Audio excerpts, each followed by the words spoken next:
Ngayong araw nga pala guys, aalis nga pala ako ngayon. Dahil ngayong araw guys, opening ng paresan na Idol YM Isidro. Aboy, batak nga naman talaga. Shoutout nga daw dito sa mga pinsan kong si Rin tapos Renz. At yan nga yung kapatid kong si Kelvin. Umalis na nga ako ng bahay namin para pumunta doon kila Idol YM Isidro. Tapos nakalimutan ko nga yung relo ko kaya bumalik ulit ako para kunin yung relo ko tapos suotin. Pagkatapos ko nga kunin yung relo ko, eto nga lumabas na nga ulit ako ng bahay. Kasama si Lolo para ihatid ako. Ito nga isasakyan namin, kotse. Aboy, batak nga naman talaga. Sumakay na nga kami sa loob ng kotse at umalis na papunta sa pwesto nila Idol YM Isidro. Dito nga sa May Malasin. At maya-maya nga nakarating na kami dito sa pwesto ni Idol YM Isidro. At yun na nga si Idol YM, nakikita ko na. Yung location nga pala ng pwesto nila Idol YM Isidro. Dito nga lang malapit sa Francisco Hotel, Malasin Zone 4, San Jose City, Nueva Ecija. At ngayong araw nga guys, opening ng paresan nila. Nga pala guys, kit nagpapares na sila, hindi pa rin matatanggal yung halo-halo ni YM Isidro. At yan nga si Idol YM, tas papa niya. Nagluluto na nga sila ng pares. At yan nga si Tantan Vlogs. Busy nga siya sa trabaho niya sa pwesto ni Idol YM Isidro. Lumalakas na nga yung hangin dito, tas makulimlim na. Kaya parang uulan. Maya-maya nga guys, dumating si tita tas tita. Magulang ng kaibigan ko. Bibili nga rin sila ng pares tas halo-halo ni Idol YM Isidro. Tas nagkwentuhan nga muna kami dito sa labas. Pagkatapos nga namin magkwentuhan ay umorder na sila ng pares tas halo-halo ni Idol YM Isidro. At ito na nga, umaambon na nga dito. Nandito nga rin pala si Idol Motodom sa pwesto ni Idol YM Isidro. Humingi nga ako ng stickers sa kanya. Batak nga naman talaga. Thank you po. Ito nga yung page niya guys. Follow nyo na. Kaya tayo ng sticker. Pagkatapos nga nilang umorder pumila na nga sila. Tas ako mamaya pa nga o-order. At ito nga si Benedict guys, kapatid na Idol YM Isidro. Tas maya-maya nga guys, sinaya ako nila tito tas tita dito sa loob. Nilibre nga pala nila ako ng pares nang hindi ko alam. Batak nga naman talaga. Thank you po. Nilibre niyo po pala ako. Nilibre niyo po pala. Thank you po. Batak nga naman talaga, hindi ko na nagastos yung baon ko. Tas nilibre nga rin pala ako ng halo-halo. Abay, batak nga naman talaga. Maraming salamat po. At ito na nga, kakain na nga ako. Mamaya pa dapat ako kakain. Pero nilibre ako nila tito tas tita. Batak nga naman talaga. Nilagyan ko na nga ng sabaw tas karne yung kanin ko. Tas ito na nga, sumubo na nga. First bite.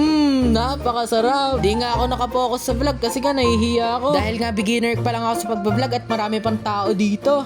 Basta guys, napakasarap ng pares dito. Sa halagang 99 pesos nga lang, meron ka na masarap na pares. Kaya dito na kayo bumili sa pwesto ni Idol YM Isidro. Grabe Nes. Tinikman ko na nga rin yung halo-halong may konting yelo. Tas leche plan pa lang, sulit na yung bayad mo. Sa sobrang sarap. Paano pa kaya yung mga nasa ilalim tas yung gatas niya? Yung gatas nga pala ni Idol YM Isidro sa halo-halo niya, niluluto niya pa. Kaya ang sarap. Ang presyo nga ng halo-halo ni Idol YM Isidro ay 75 pesos.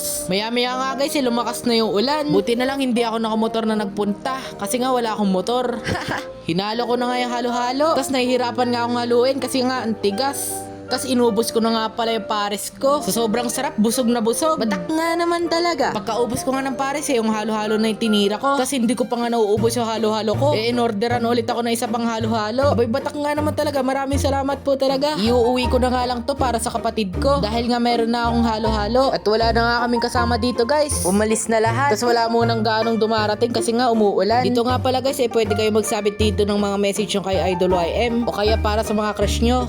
Batak nga naman talaga. Sana all. Nalulusaw na nga yung yelo ng halo-halo na iti-take out ko para sa kapatid ko. Kaya pinalagay ko nga muna kay ate sa freezer yung halo-halo. Thank you po. Kaya nga guys, naubos ko na nga yung halo-halo ko. At natapos na nga kami lahat kumain. Maraming salamat nga po ulit sa inyo tito tas tita sa paglibre nyo po sa akin. Abay, batak nga naman po talaga. Ang dami nyo pong binili sa akin. Pagkatapos nga namin kumain ito nga lumabas na kami. At tumigil na yung ulan. Uuwi na nga daw sila tito tas tita. Ingat po and bye po. At ito nga si Idol YM. Nag-aayos na nga ng ilaw para sa labas. Para hindi madilim mamaya. Kumaway pa nga siya sa camera. Grabe Nes. Ito nga si Tantan guys. Kumuha nga pala siya ng tubig para sa pwesto. Pagkatapos niya nga magbuhat ng tubig, ito na, naglista na. Apakasipag nga naman talaga. Nakabit na nga nila Idol YM Isidro yung ilaw dito sa labas ng pwesto nila. At nilagyan na nga ni Tantan ng lamesa dito sa labas. Habang nagpapahinga si Idol YM, nagkwentuhan nga muna kami dito. Laks naman, di ba? Grabe Nes. Tapos nagkwentuhan nga rin kami dito ni Tantan. Pinanood niya na nga rin sa akin yung iba niya pang vlog. Tapos maya-maya nga, lumakas na naman yung ulan. At yan nga si Idol YM, naghahapunan na nga siya. Eat well, idocs. Pagkatapos niyang kumain, bumalik na ulit siya sa trabaho niya. Tapos napadaan na nga yung lolo ko dito. Kaya magpapaalam na nga ako kila Idol YM. Kinuha ko na nga kay ate yung pinatake out kong halo-halo para ibigay sa kapatid ko na binili sa akin nila tito tas tita.